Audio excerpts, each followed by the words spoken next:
There are certain linking words and phrases that are necessary to use in IELTS essays. I call these signposts because they guide the reader through your essay like a signpost would guide you through a city.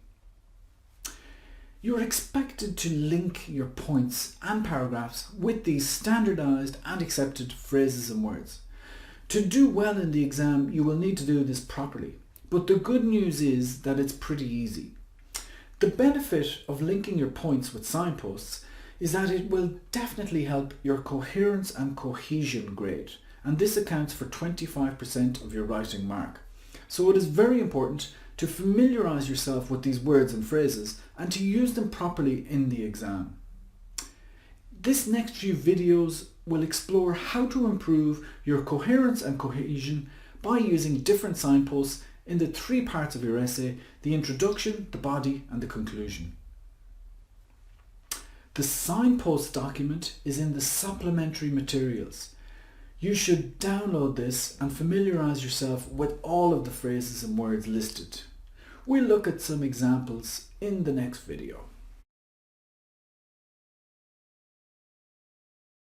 So what are some linking phrase examples? Firstly, let's look at the introduction and a linking phrase that we can use there.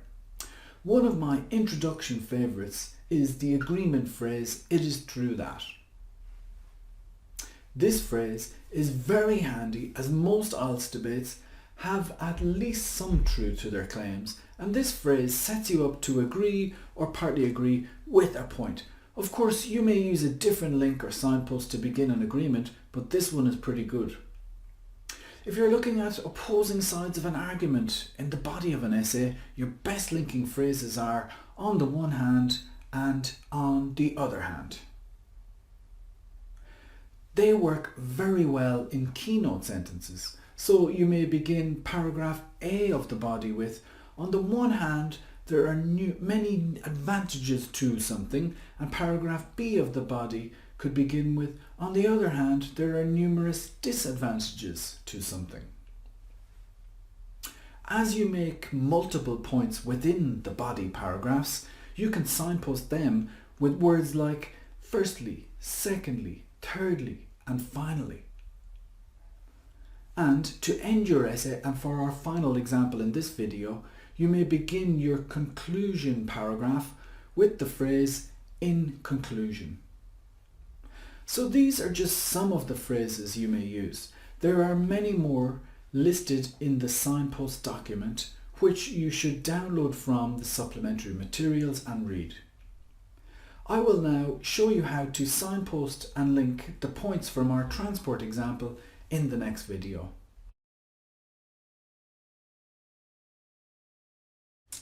Let's link paragraph A with signpost phrases now. We can see from our plan on the right that paragraph A's content is about cycling and needs to include its advantages and disadvantages.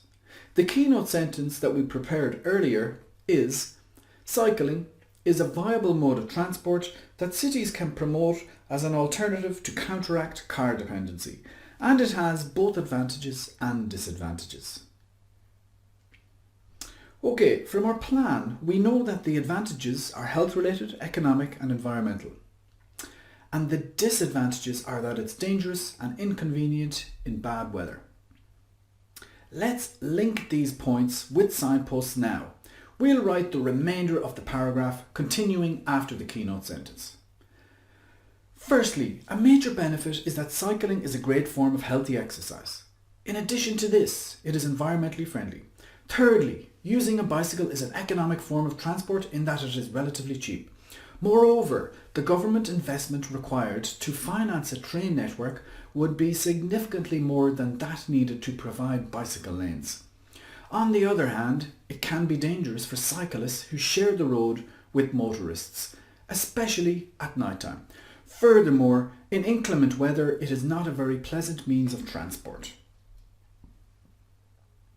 The signposts are in blue and the keynote sentence is in red. You can see how the points are linked with the signpost phrases. The individual points within the paragraph are signposted with "firstly," "in addition to this," "thirdly," "moreover," and "furthermore." And the direction of the argument is switched to cycling downsides with the phrase "on the other hand."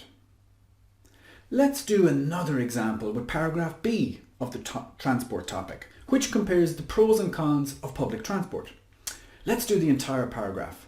Again, the keynote sentence is in red and signposts in blue. Our keynote sentence created earlier is: many cities have invested in public transport as a way to reduce automobile ownership, and this can be very effective. That's the start of our paragraph B. Let's continue the paragraph now. Firstly, public transport is very quick and convenient, particularly trains, which can avoid traffic congestion. Secondly, trains and buses can cover long distances, especially when compared to walking and cycling. However, it must be noted that there are downsides to public transport as a solution to the problem of excessive car dependency. In the first place, the cost of building train networks is massive, and many governments simply cannot afford this. Furthermore, the time involved in building transport networks is substantial, and it may not be a viable solution for this problem in the short term. This time, instead of using "on the other hand," I switched the flow of the argument from pro-public transport to anti-public transport with "however, it must be noted that." You could easily swap these signposts around, but remember, it's a good idea to avoid repetition and avoid using the questions words. This will help your lexical resource score, which is worth 25% of your grade. Always use the widest range of vocabulary that you can, and this advice also applies to signposting. So that's the body of the essay completed, with all the individual points linked with signposts. The next video is an overview of the final Melbourne English technique, which is loop your conclusion.